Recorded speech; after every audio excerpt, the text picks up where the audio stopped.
Hi everyone, selamat petang. Kita tunggu berapa minit lagi. We wait for a few more minutes before your friends to come in and then we start our class for today.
Okay, let's start.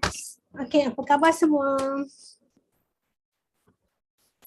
Kita tak jumpa minggu lepas because of YDPA birthday, right? Okay, so I would like to start our lesson with thank you.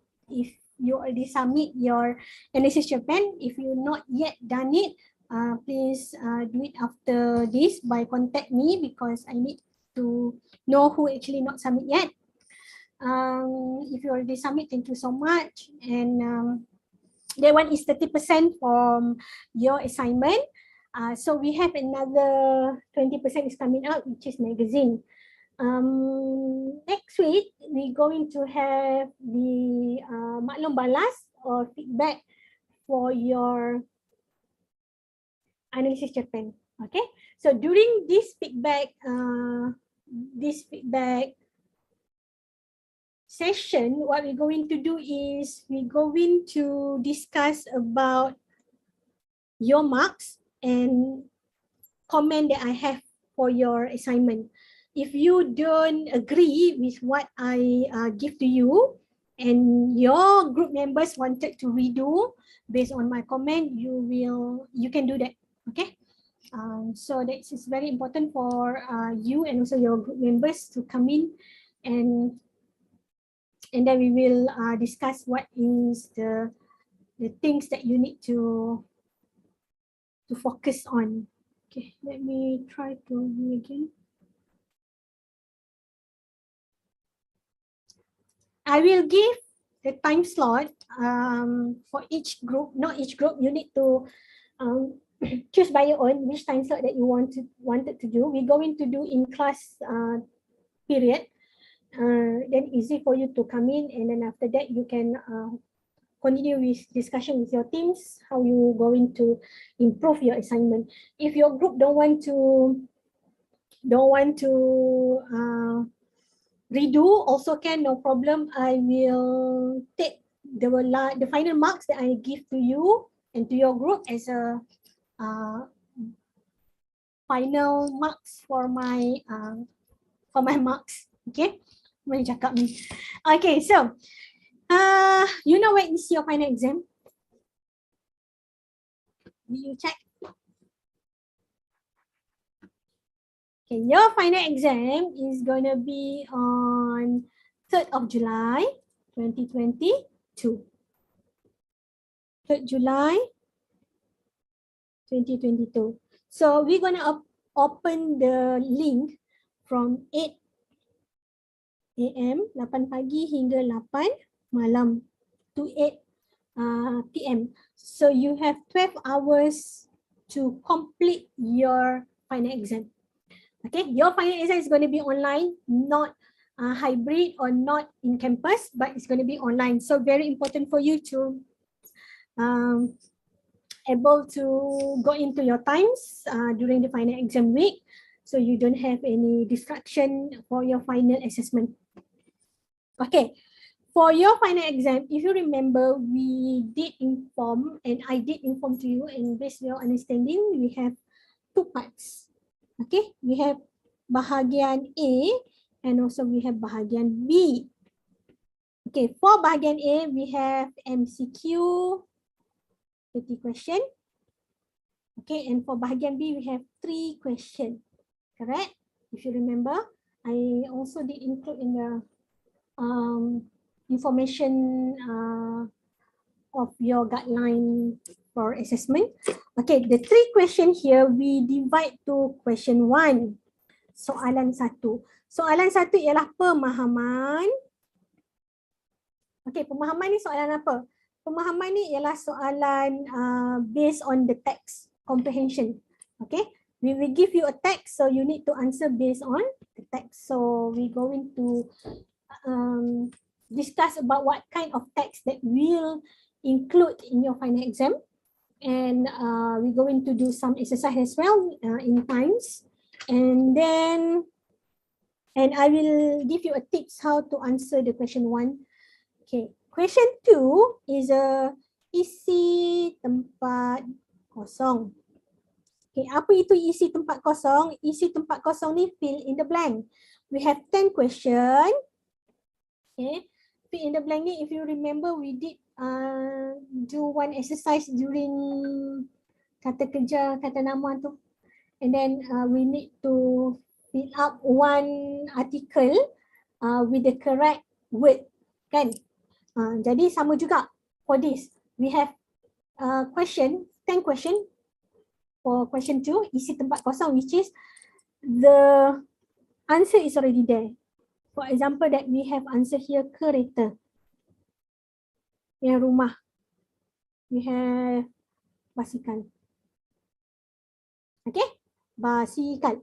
Question 1, soalan 1. Contohnya macam ni.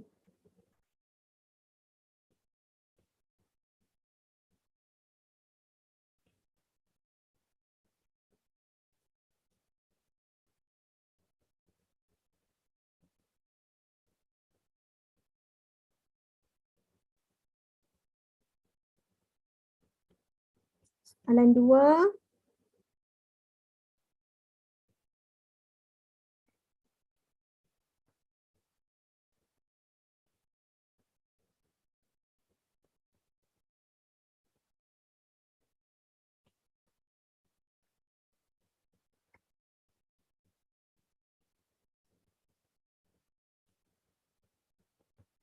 Okay, it is.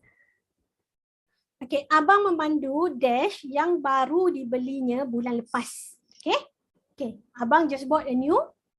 What? Kalau memandu apa? Memandu should be a drive, kan? Kalau drive, normally is a drive a car. Jadi memandu kereta. Okay. Ketika saya di bangku sekolah, saya menaiki desk setiap hari. Ketika saya di bangku sekolah, when I was in school, I ride or I use apa setiap hari. Adakah menaiki rumah atau basikal? So rumah we cannot ride, but basikal yes. So answer is basikal. Okay, something like this. You like mix and match with the answer and also the sentence. So this is for the question 2, which is for me, it's someone in the waiting room. No? No one in the waiting room?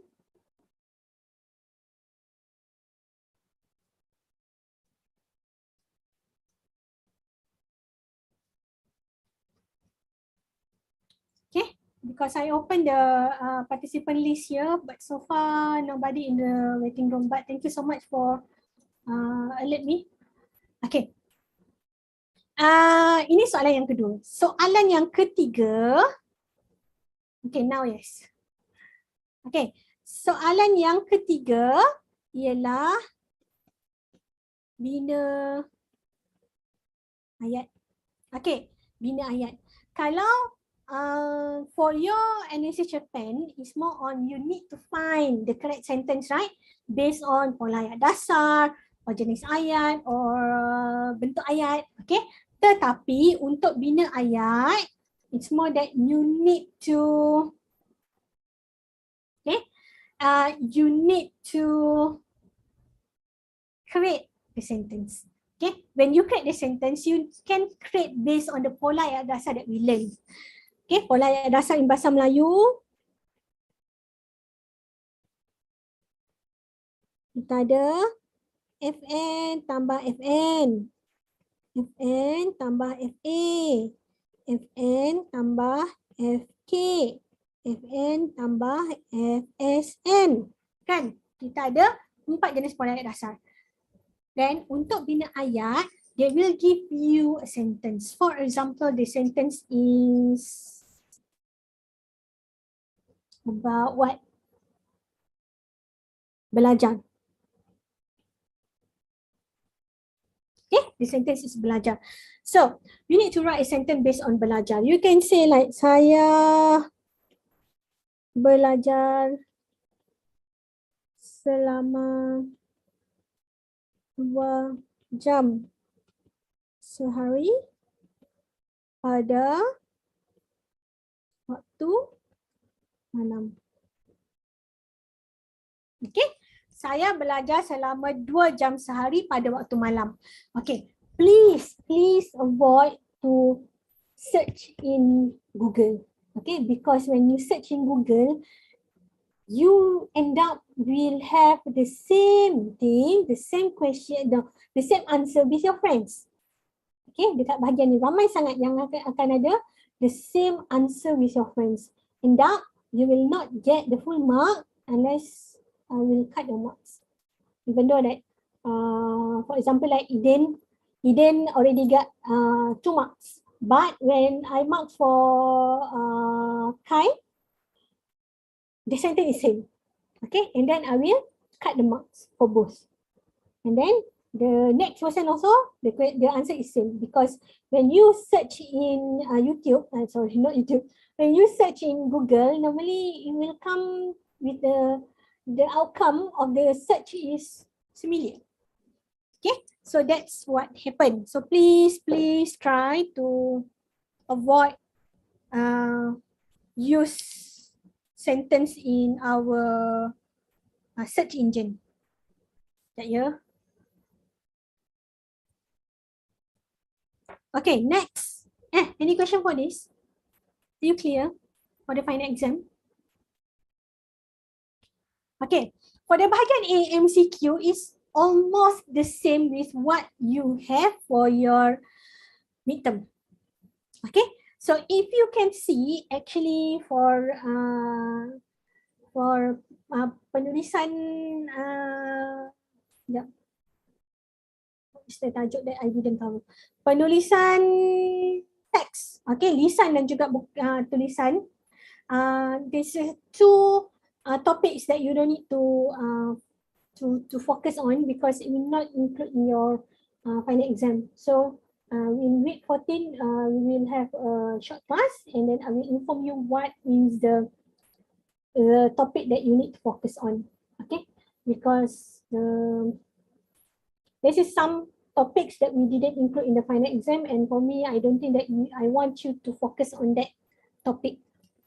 Okay, but for the final exam, mostly for your midterm is similar question, not similar question, but similar topic will come out. The same topic will come out, the similar format will come out as well, but not exactly the same question lah, because I'm not the one who creating the question this time around. This is someone else. Okay, so hasil pembelajaran, it will conclude all the 3 MLO, including kerja berpasukan, because you still have your majalah going on. If you have a free rider in your group, please let me know, because I need to have a word with that students. Okay, today we're going to discuss about the penulisan teks. Why we discuss about penulisan teks? Because for bahagian B, section 1, soalan 1,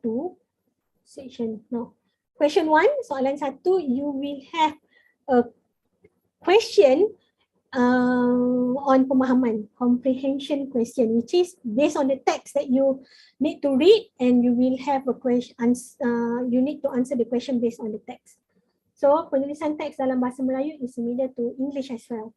Maybe the format is a little bit different because the outcome for the text normally is for us to make sure that is the written form of our idea, of our opinion, or we want to share our experience with others. Okay, that one is very important for the penulisan teks. That's why if you can see why people like to do blogging, even though now blogging is maybe not like popular activity anymore.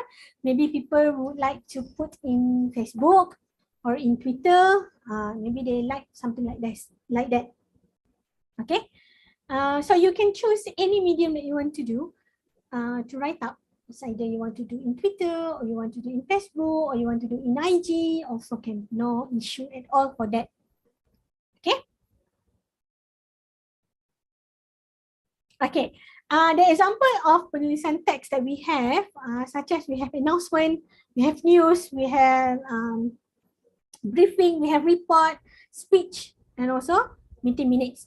And the objective of all these write-up actually is same, because we want to indicate any discussion that we do, and we want to make sure that we write or we minute every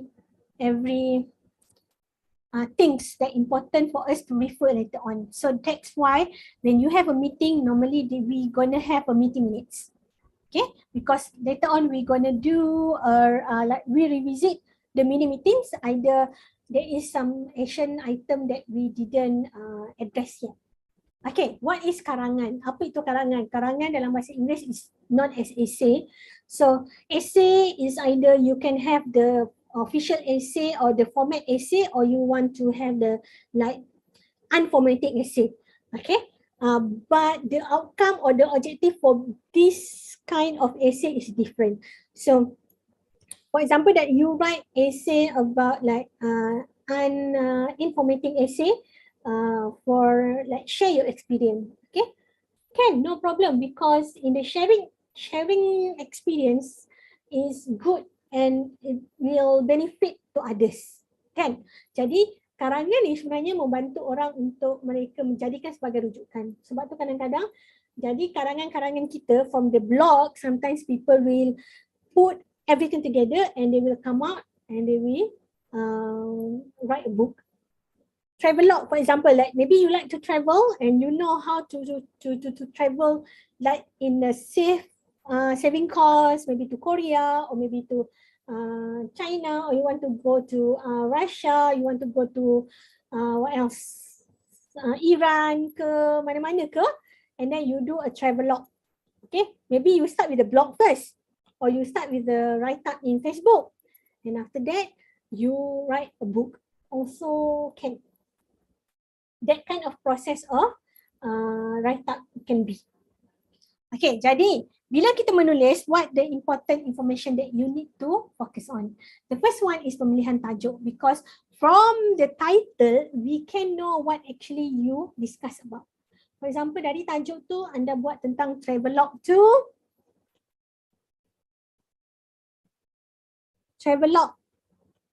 Japan. So, Jepun. Okay, ataupun nak nama sedap sikit, travelogue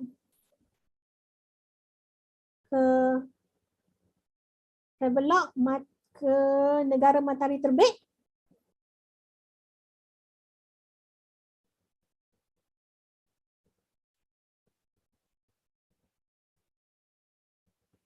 Kan nampak macam, oh so catchy.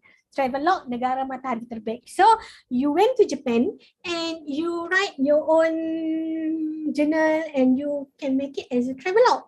Kan? Jadi dekat sini travelogue negara matahari terbit is your title, but please take note, sometimes the title is can be your guide. Okay, it can be your guide, maybe your final title is going to be different. Okay, so the title here actually is guidance for you to know what they discuss about in their essay. Jadi, kaedah mencari bahan is either, if you write a travelogue, so normally it will based on your travel journey, your itinerary, for example. And then you include also with the a different kind of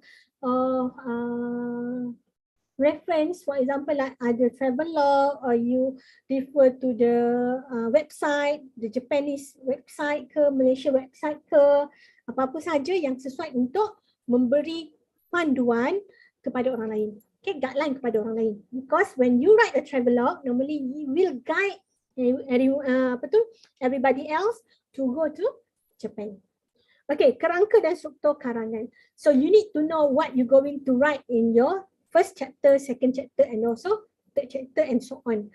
Okay, just for example that we just want to focus on the one page of travelogue. Okay, summary lah of your travelogue, for example. Then you need to have introduction. So your introduction, you can say about the what is you doing with your travelogue.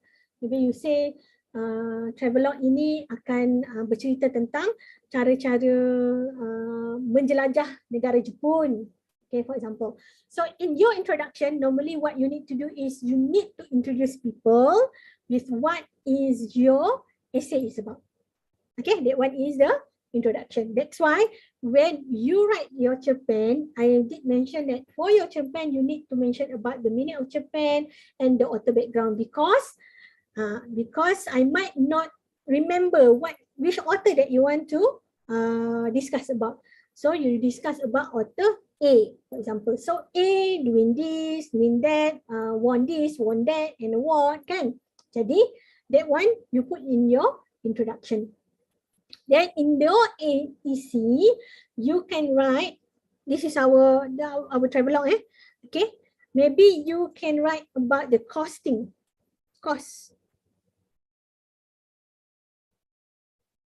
Kan, yang pertama tentang cost. Berapa cost yang perlu ada if you want to travel to Japan, okay?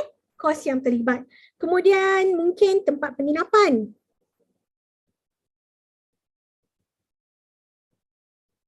Okay, and then you can suggest what is the accommodation that obviously you take, okay? Or you can suggest what kind of accommodation that they might can go to. Kemudian kita boleh letak tempat makan, tempat melawat dululah. Okay, tempat melawat. Place that they able to visit. Okay, letak kat sini. Dah ada 3. Kemudian nak letak apa? Tempat makan. Okay, this is the most important things lah when you go to travel. Tidur, place to visit, and also eat.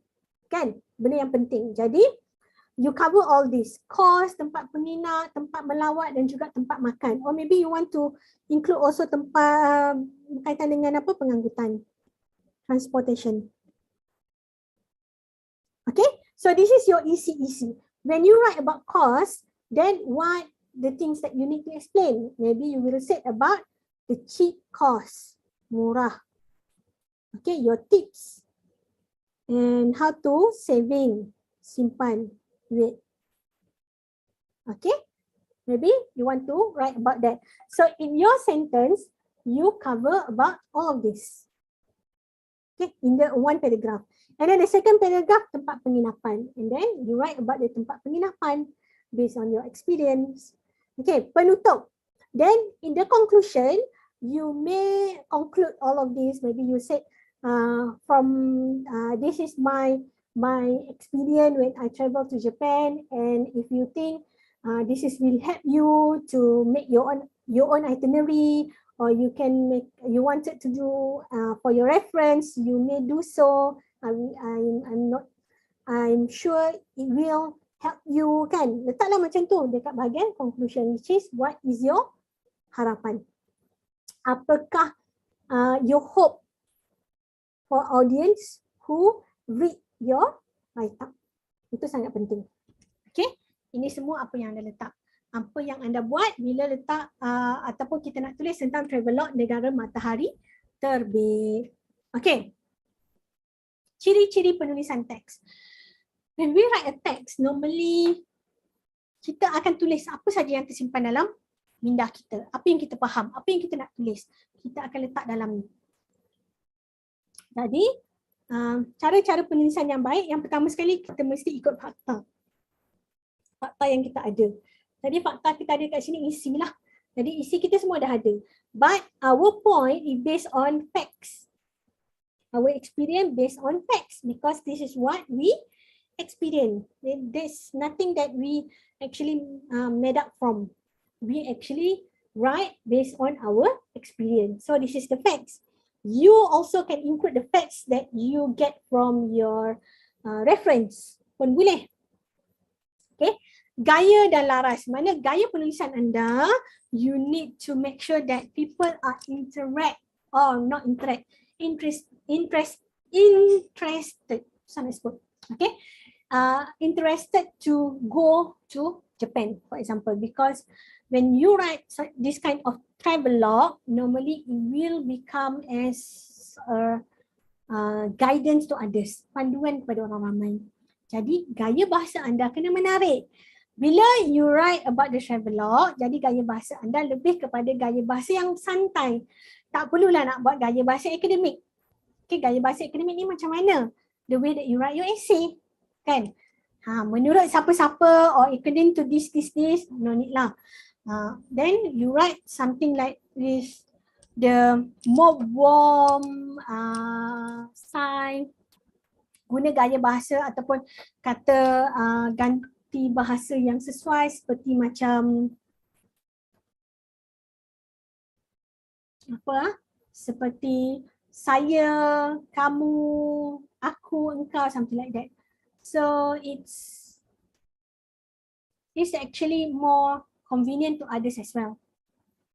Okay. Then we have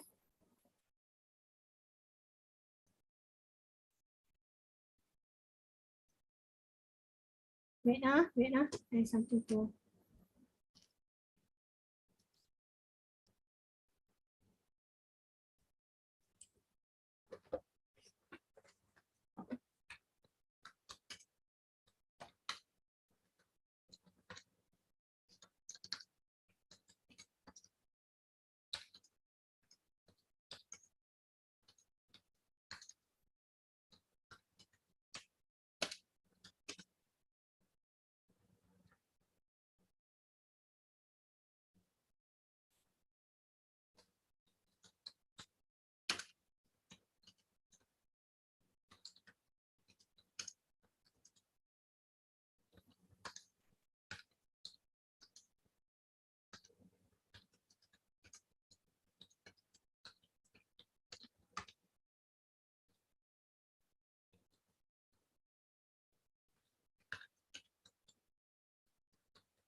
Okay. So sorry. Okay. Kat mana tadi? This one kan. Okay. Jadi gaya bahasa sangat penting untuk kita make sure that is a communication, okay, with our audience. Kemudian pengolahan, how we explain to others. That one is very important. Okay, we explain it with the way that the main point need to be explained. Okay, your first point about cost, your second point about the tempat penginapan need to be linked. Okay, bahasa. If you use bahasa Melayu and you use bahasa Melayu and no need to include bahasa Indonesia. Normally what you happen was when you write in bahasa Melayu and you will include the bahasa Indonesia. Okay. Then rangka dan struktur yang mantap, which is you need to have introduction, you need to have a EC, the main point, and also your conclusion. That is your structure. So when you do your introduction also, you have the introduction, the main point, and also the conclusion for that particular introduction. Okay, and then for the another topic, you will have introduction and also the point and also other conclusion. That's how we write. Okay, jenis-jenis karangan, which is what karangan we have here. The first one, we have jenis karangan berformat. Okay, dan we have jenis karangan tidak berformat. Jenis karangan berformat adalah a format essay, such as we have surat rasmi dan surat tidak rasmi, and then also we have dialogue. Okay, we have syarahan or speech. Syarahan ni more on macam talk lah. Okay, ucapan, speech. Kemudian kita ada laporan, kita ada berita dan juga perbahasan.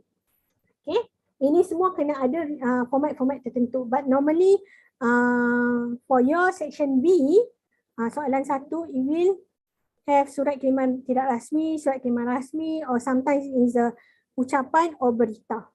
Okay, manakala for jenis karangan tidak berformat, don't have any format at all. You just need to have introduction, your main point, and also your conclusion. It can be, but for your exam, you will not include the rangsangan gambar ataupun perkataan because you don't need to write an essay. Okay, fakta yes, because sometimes we will discuss about fakta. For example, about fakta tidur, about fakta makan. Okay, mungkin kegemukan di Malaysia. Perbincangan mungkin you have a text about discuss on one topic. Okay, contohnya topik yang kita ada sekarang, topik berkaitan dengan padang bola sepak yang basah. Okay, you can discuss on that. Melengkapkan cerita, normally you need to complete the sentence. Either they already give you a starter sentence or you need to end with that kind of sentence. This kind also we don't have in our exam because you don't need to write any essay. Okay, autobiography such as title, aku sebatang pen, aku sebatang pensel, aku sebuah basikal ke, it can be something like that. Peribahasa, normally it essay based on peribahasa such as kais pagi makan pagi, berakit-rakit dahulu bersenang-senang kemudian, is something like that. It's more on idiom or is kumpulan bahasa. So that one is peribahasa. We make or we create a essay based on the meaning of peribahasa. Okay, we go to the surat kiriman rasmi. What is surat kiriman rasmi? As you know, surat kiriman rasmi actually is a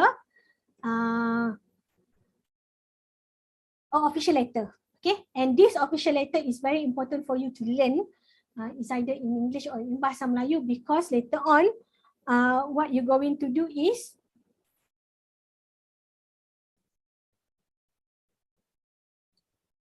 okay.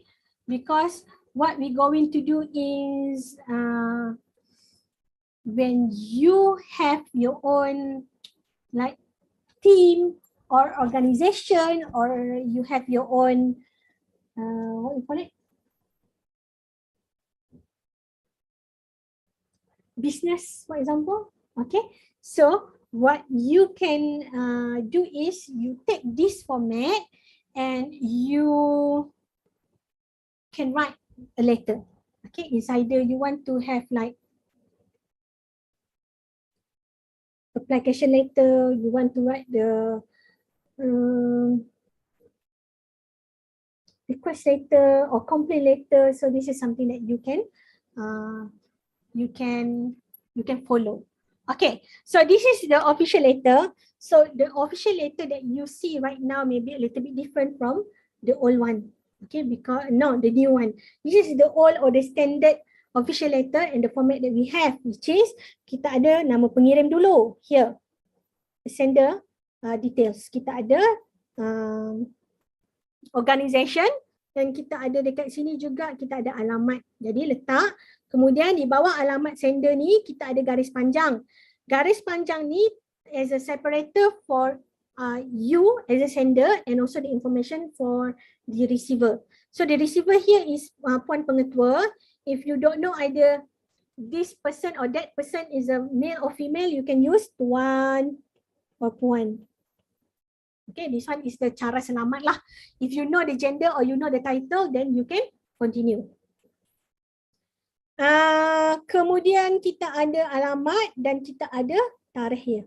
Tarikh di sini ialah tarikh when you write the letter. Okay.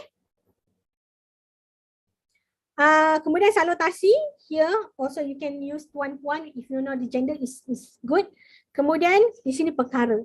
Jadi perkara di sini you need to write what is your intention to the receiver. So receiver will know what actually you wanted to ask for. So for here, meminta kebenaran mengadakan malam perkemahan SMKM. So they wanted to do a campaign. Campaign or campaign. Okay, campaign. So the campaign for the pengakap. Jadi nak minta kebenaran Tuan Pengetua, permission. Jadi for the first paragraph here, no need to do numbering. You need to introduce yourself.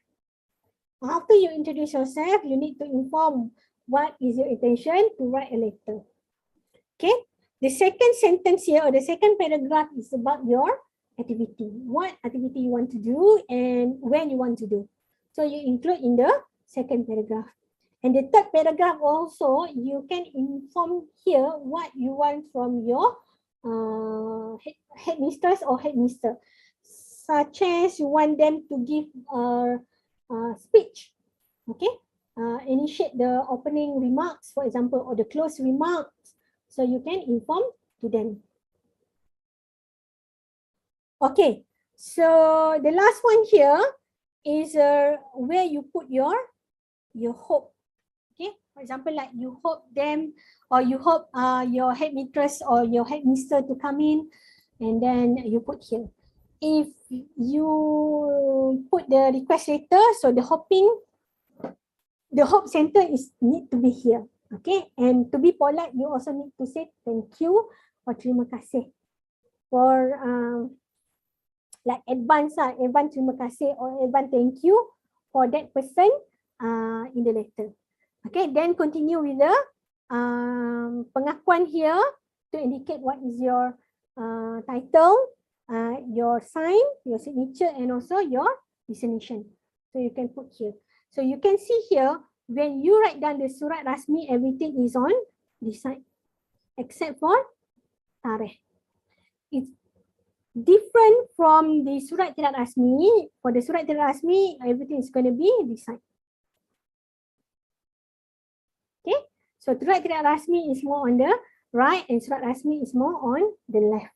So for surat tidak rasmi, I don't know either you experience to write this or not, but untuk surat tidak rasmi, this is what we have.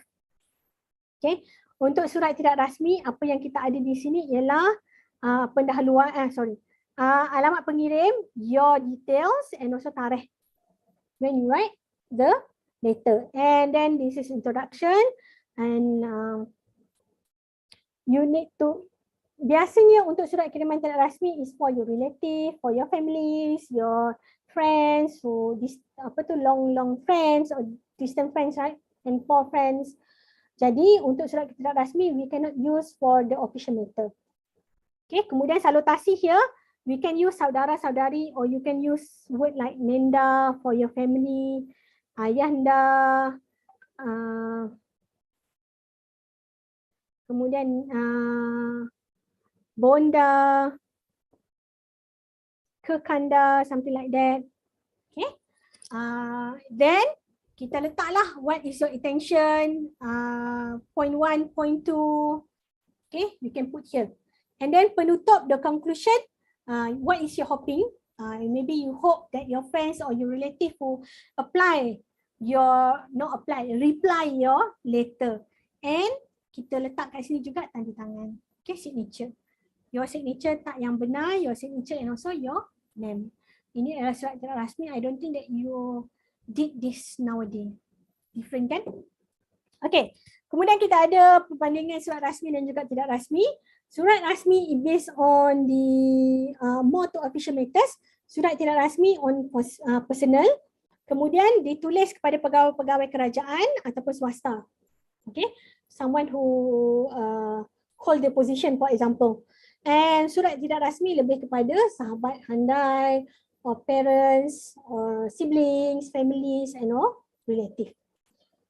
Surat kiriman rasmi lebih kepada nak buat application, request ataupun aduan, tetapi untuk surat kiriman tidak rasmi lebih kepada bertanya khabar. Or you want to invite for some important event, for example. Okay. Kemudian kita ada kat sini juga ialah cara penulisan di mana alamat pengirim semua duduk sebelah kiri. Untuk surat tidak rasmi lebih kepada belah kanan. So remember, surat kiriman rasmi belah kiri, surat kiriman tidak rasmi belah kanan.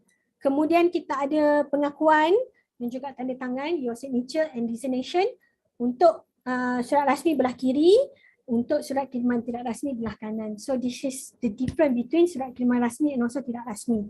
Sometimes we did ask in the question, sometimes not. Okay, based on the question that come up for that particular semester. And then we have laporan. Okay. Before we go further for the laporan, can we have a break for 10 minutes? I need to have a drink. Back to back class. Okay. And then we're going to continue with the laporan, and also for main time, you can mark your attendance, and then we will come back in 10 minutes. Okay, let me share the passcode. Okay, see you in 10 minutes.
Okay, can we continue?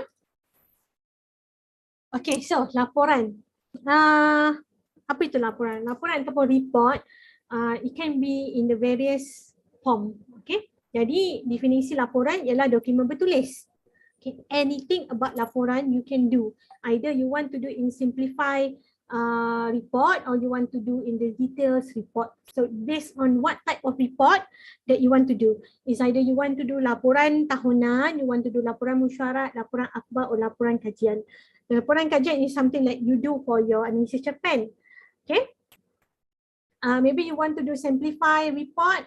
We have a simplified format for that. If you want to do the details report, so you might need to come up with the details of the report that you want to follow.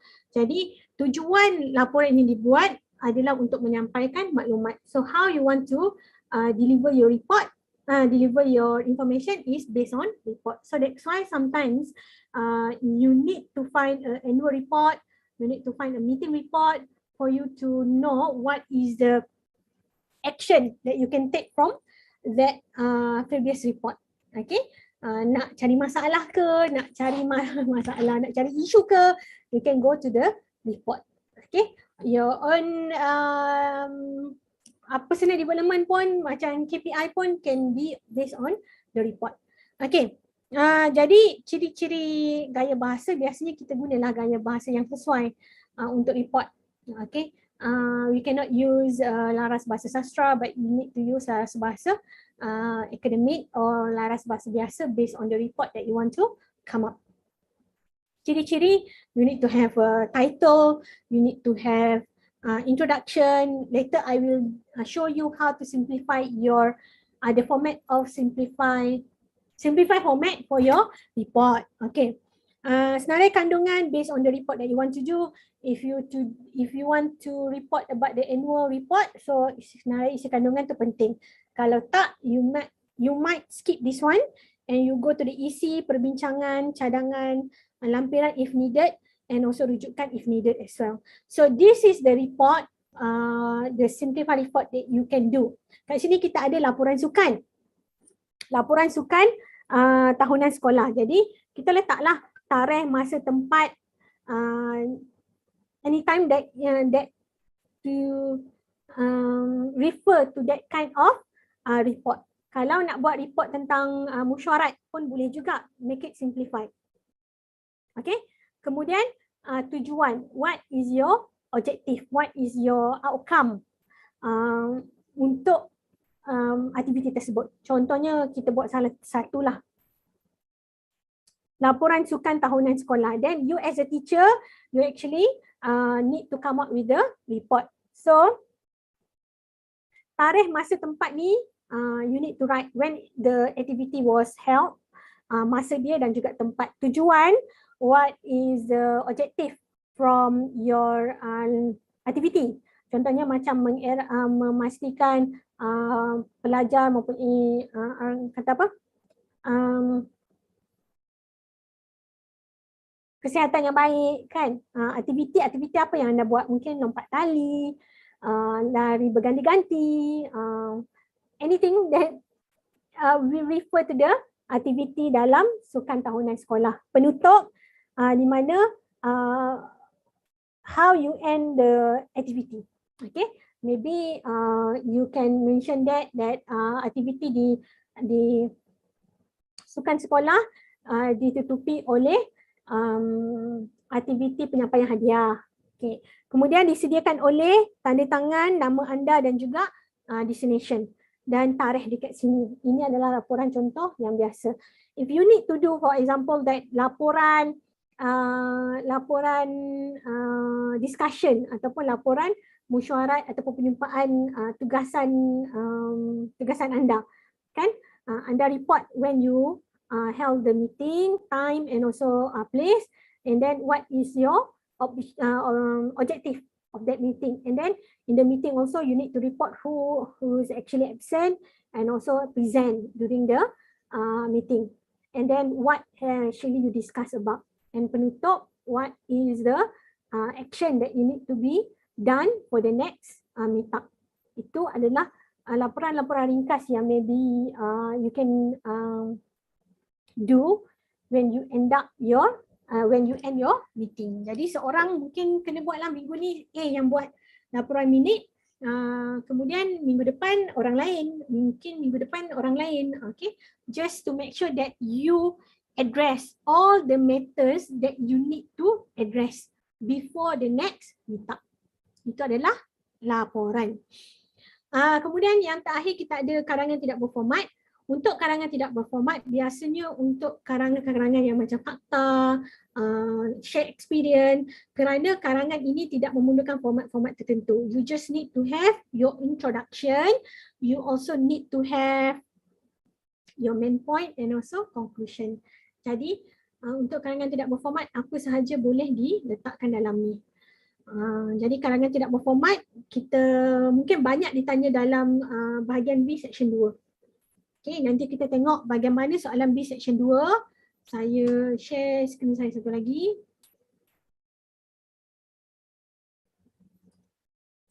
Okay.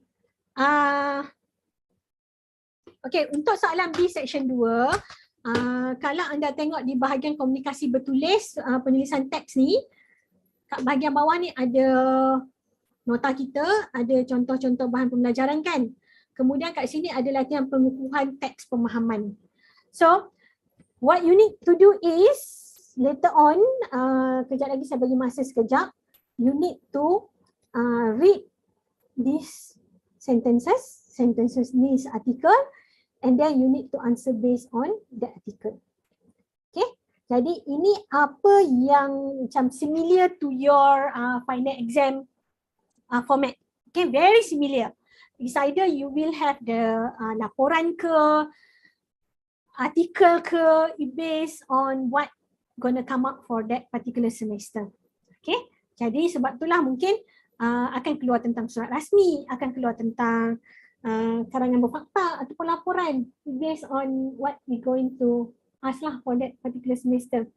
Jadi ini kita ada karangan tidak berformat jenis fakta kerana ini berbincangkan tentang tidur. Okay, you need to read this, kemudian answer this question. For question 1, bahagian B, sometimes it can be 4 question or 3 question based on the marks here. If here there is 2 marks, so that's mean you need to provide 1 question only. But if you have 4 marks here, you need to provide at least 2 points together with the explanation. Here also same. 4 points means 4 marks mean 2 points together with explanation. 2 marks, 1 point with explanation. Okay? Soalan 2 pun sama kalau ada macam tu. Mungkin kat sini anda tengok ada 2 soalan ke 3. Sama juga 2. Mungkin akan pecah buat 3-3. Okay, kalau 3 ke 4 markah lebih kurang 2 point sekali dengan explanation. Yang kedua ni berkaitan dengan demam denggi. Okay, so what I'm going to ask you to do now, go to your times, go to toggle 13. Okay, toggle 13, and you need to try to do it by your own pace. And then you know how to, what the level of question that you need to expect for your final exam. So toggle 13 here, komunikasi bertulis, penulisan teks. And then go to latihan pengukuhan teks pemahaman. You can see here, actually for this week, we're going to have the maklum malas analysis Japan. But last week is our holiday, so that's why I will bring to week 13. Okay, go to latihan pemahaman and please do question 1 and also question 2, and then we go into I will go into comment based on what you submit. Okay, please do. I will give you 15 to 20 minutes to do, and then I will review your attempt. Okay, see you in 15 minutes. I will be here. If you need anything, just chat to me or you can unmute yourself. Okay, see you.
Okay.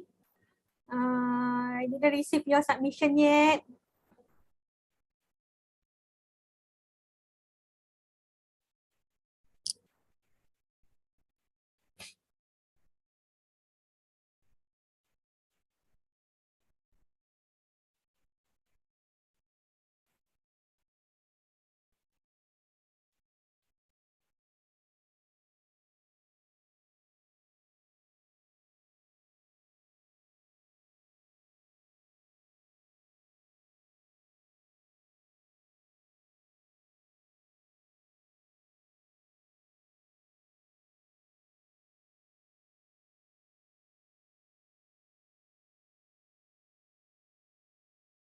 Okay, I will give you 5 more minutes to do.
Okay, if you didn't submit, I don't know how to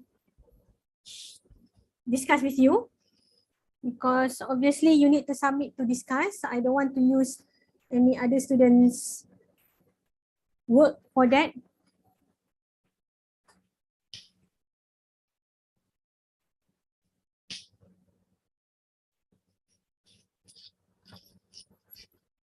Okay, we have 2. Thank you so much. Okay, so I will review here. So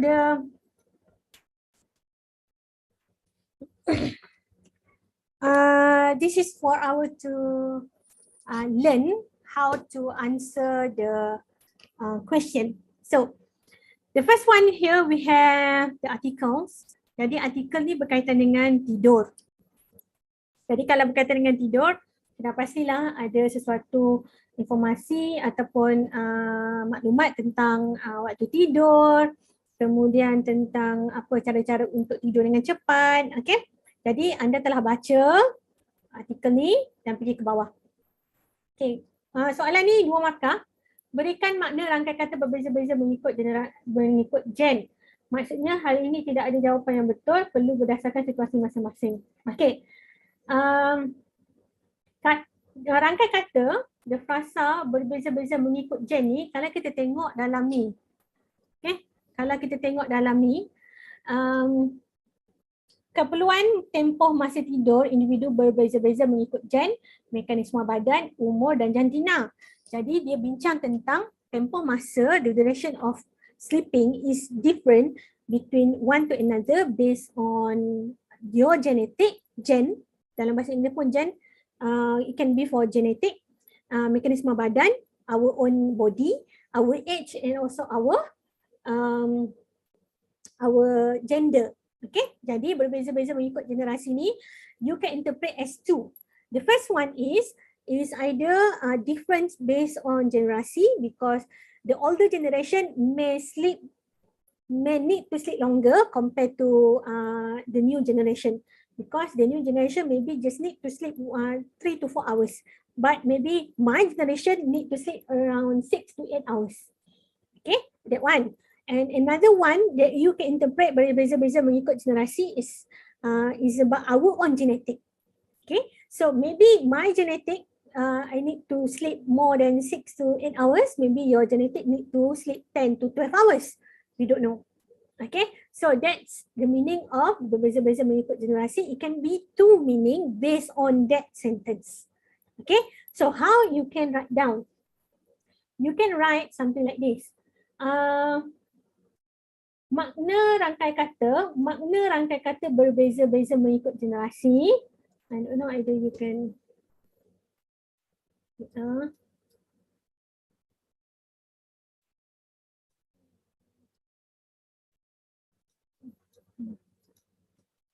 okay. Ada question.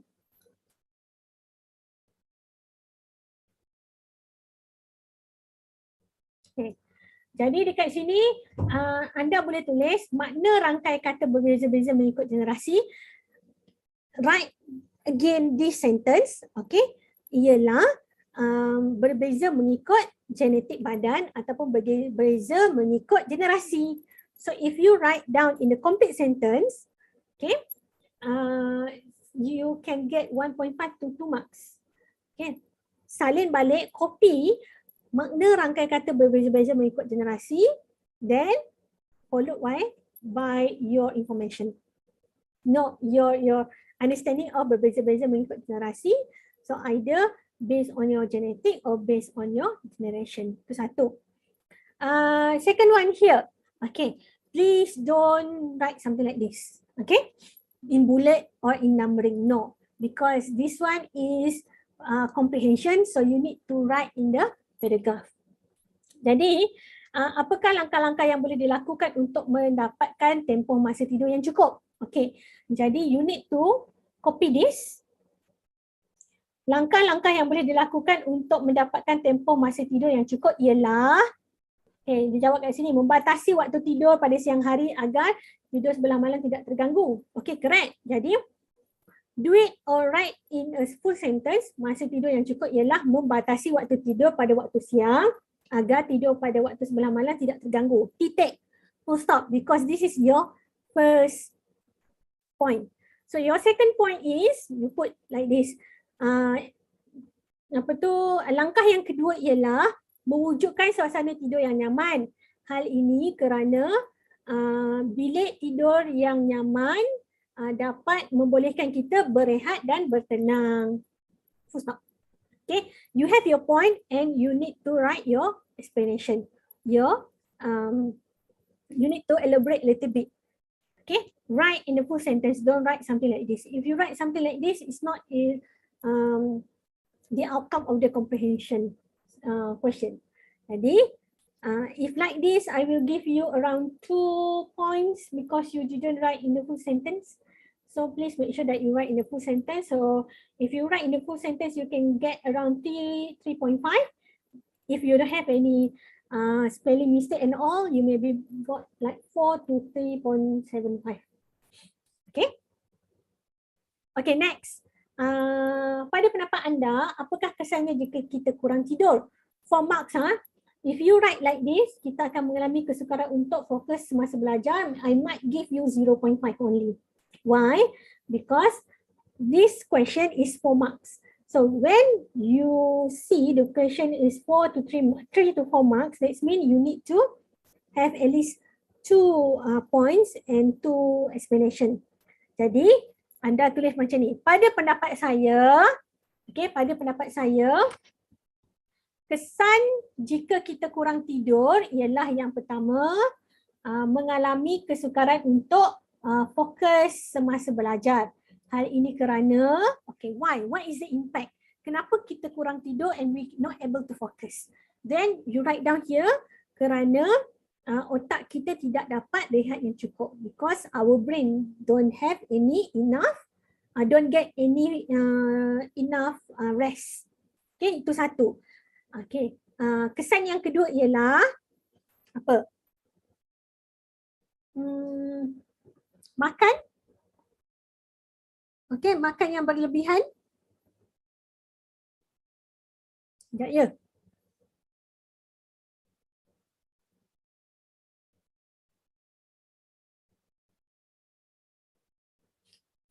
Saya tak bayar lagi yuran pengajian saya.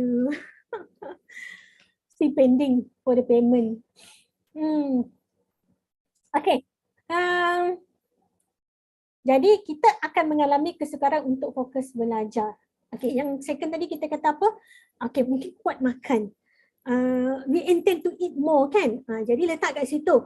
Kesan yang kedua ialah kita akan makan secara berlebihan kerana kita tidak mempunyai tenaga yang secukupnya. Dan dah dapat 3 markah ke 4 markah. Kan? Jadi apa yang perlu anda tahu, anda kena tahu macam mana untuk menjawab dan berapa poin yang perlu anda ada untuk jawab. Okay, Miki kata kat sini, I don't understand question 1 and 4. Which one? For the demam denggi or for tidur? Okay, got it now. Okay. Next is about the demam denggi. So demam denggi is very dangerous, even though we did try our best to orang kata apa, overcome this issue, but we live in the neighborhood, right? So sometimes we take care of our house, but our neighbor house is not very clean, so it must be difficult for us. Anyhow. Okay, jadi anda dah baca tentang artikel ni, dia berceritakan tentang apa yang perlu anda buat. You need to take care of your house. What is the things that you can do, kan? Jadi ini soalan yang pertama. Terkejut aku. Sorry. My brother just sent me drink. It's very quiet. I didn't realize that he actually entered the room. Oh my god. Okay. Berikan maksud rangkai kata etika kebersihan. Okay. Etika kebersihan. What do you understand about it? Okay. Etika kebersihan. So you might know etika is something like amalan or something that you do is about the cleaning kan. Jadi Anda boleh kata amalan kebersihan anda sendiri. Okey? Jadi apa benda rutin kebersihan anda macam tu. Jadi anda perlu tulis sekali lagi, maksud rangkai kata etika kebersihan ialah, okey, rangkai kata maksud etika kebersihan ialah okey, menjaga kebersihan kita sehari-hari. For example like that. Okay, and then you can get 1.5 to 2 marks. Okay, 1.5 to 2 marks. Okay, next what we have here. Okay, apakah cara-cara untuk mencegah penyakit demam denggi? Okay, apakah cara-cara untuk mencegah penyakit demam denggi? Again, please write in the paragraph. If you write like this, I still will evaluate, but I might not give you a full mark or 3 marks and above because you need to write in the full sentence. So what you need to do is salin balik yang ni, copy all this. Cara-cara untuk mencegah penyakit demam denggi. Okay. Yang pertama ialah menutup tingkap dan pintu sebelum waktu senja. Kenapa? Why we need to close our door and also our window waktu senja. Waktu senja ni dalam pukul 7 lah kan. I'm not sure either you familiar with waktu senja. Okay, dalam pukul 7 ke 7:30 we need to close our door because this is the time when the nyamuk is very active. Okay, so what you need to do is you need to put the explanation. You need to include the explanation of that. Jadi menjelang waktu senja kerana nyamuk Aedes sangat aktif pada waktu sekitar pukul 7 sampai 7.30 petang. For example, that you put the explanation. So 1 marks is already there. 1.5 because it based on your language skill as well. Okay, yang kedua, menggunakan lingkaran elektrik atau penyerap cecair bagi menghalang serangga seperti nyamuk daripada masuk ke dalam rumah. Yes, this one is good. And then the second one you said, cara-cara kedua ialah kita boleh menggunakan lingkaran elektrik atau penyerap cecair bagi menghalang serangan seperti nyamuk Aedes masuk ke dalam rumah. Then 2 point and 2 explanation based on our point. That's all. Okay, please make sure when you put your point, you need to explain. Don't do something like this because you just put your point but you not explain. This one is good. Okay. Memastikan anak-anak memakai pakaian yang berlengan panjang atau berseluar panjang ketika bermain. Kenapa? Why? Why we need to use a long sleeve shirt and also long pants? Why? Must have a reason. So put the reason here. Okay, kerana untuk mengelakkan gigitan nyamuk yang boleh membawa kepada alergi. Then you explain.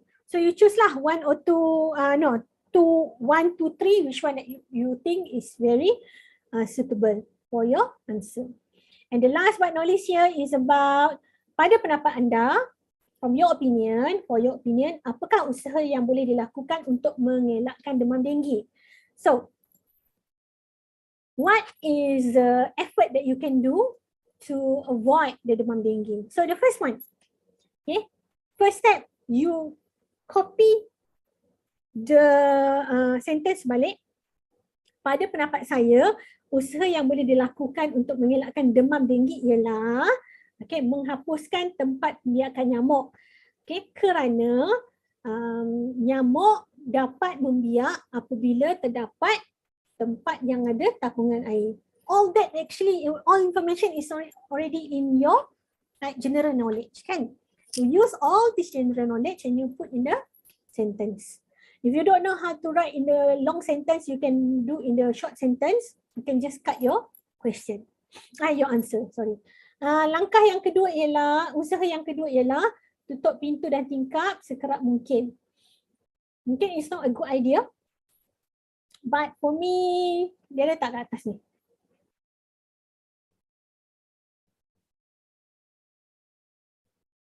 Okay, kalau tak ada kat sini, mungkin anda boleh cadangkan bekerja sama untuk bergotong royong. Okay, dalam tempat ataupun taman perumahan. Gotong royong akan membawa atau memberikan tempat tinggal yang lebih bersih kepada semua penduduk. Maka Nyamuk tidak dapat membiak dengan cepat. Jadi gotong royong mungkin usaha yang kedua yang sesuai. Okay, got it? Did you understand?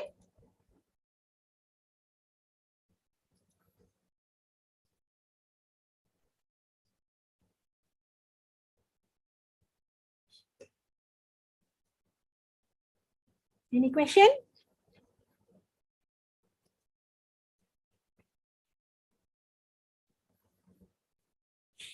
No question for me. Okay, I hope my explanation is clear. I hope you have idea how to answer your bahagian B soalan 1. Okay, even though where is the normally kalau ada soalan tentang pendapat anda, you need to give your own opinion.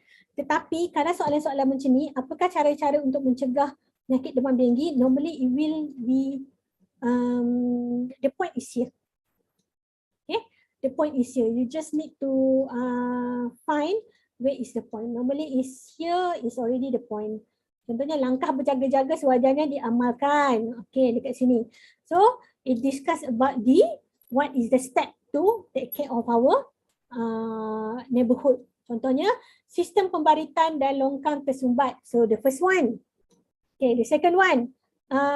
Kita mestilah memastikan keselamatan di dalam rumah. Okay. Sebagai contoh, tingkap dengan pintu mestilah ditutup. Yang ketiga, ibu bapa mestilah sentiasa berwaspada menjalankan aktiviti di taman permainan. Kenapa? Sebab memberikan pakaian yang lengan panjang dan seluar panjang. So everything is there for soalan 1, soalan 2. And normally for the soalan 3, you need to give your own opinion. Okay? Are you clear how to answer?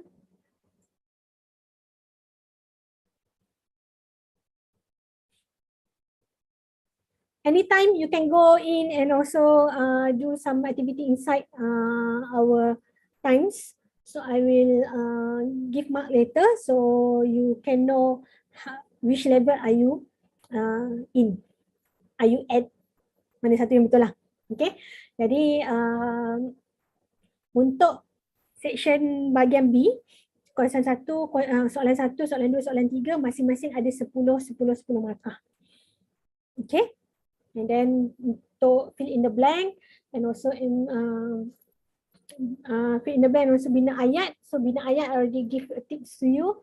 Please try to avoid to use a reference in Google. Sebab the outcome from Google, not only you will get it, but your friends as well. So if you try to do your own sentence, you might get extra marks compared to copy from online. Okay, I hope you understand what we discussed today. Again, I would like to remind you next week we will go through the feedback for your analysis Japan. So I will give the time slot for you to fill in. Group 1, group 2, group 3 is up to you which time slot that you want to do. You come to class during the class time, and then we will like for 2:10 until 2:20, for example, that group 3 wanted to do. So group 3 need to be in the room, and then for the rest you need to just be here according to your time slot. So I will inform you what is your marks and also my feedback. If you want to redo, you are able to do so. If you don't want to redo and you are satisfied with your marks, you can just take that as your final marks. Okay? Anything, just let me know. And I hope to see you next week. Bye-bye.